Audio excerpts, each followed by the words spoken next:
Hi, welcome to Marathi is Fun. This is one of the most comprehensive writing courses for Marathi. As you may be aware, emergence of English as a language, both in schools and international business language, has put local languages and mother tongues on the back seat. Many kids and adults alike know how to speak in their mother tongue but cannot read or write it.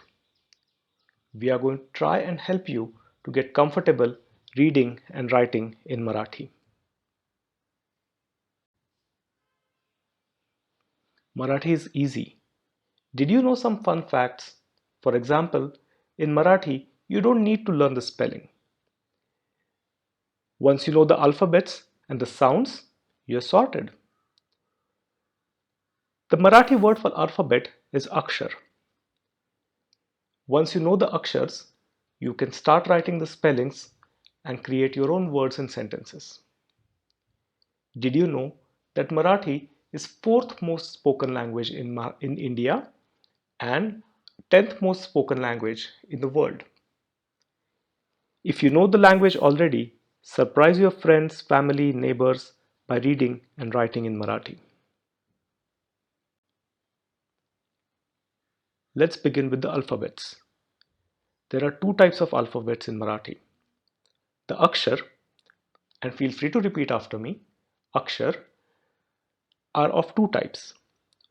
One is the swar or the vowel and second is vyanjan or the consonant. Feel free to repeat these words. Akshar, swar, vyanjan.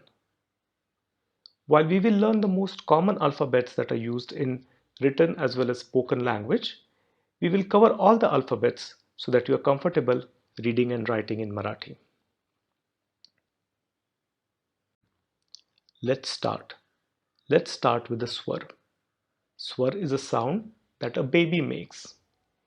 If you look up on YouTube for the cooing sounds that a baby makes, I'm sure you will find all of these.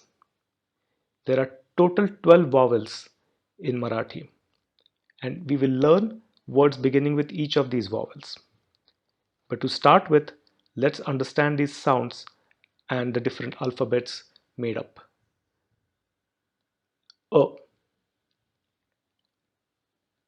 A, E, E. Now notice the difference. The first one was only E. The second one is where you stress on that sound, E.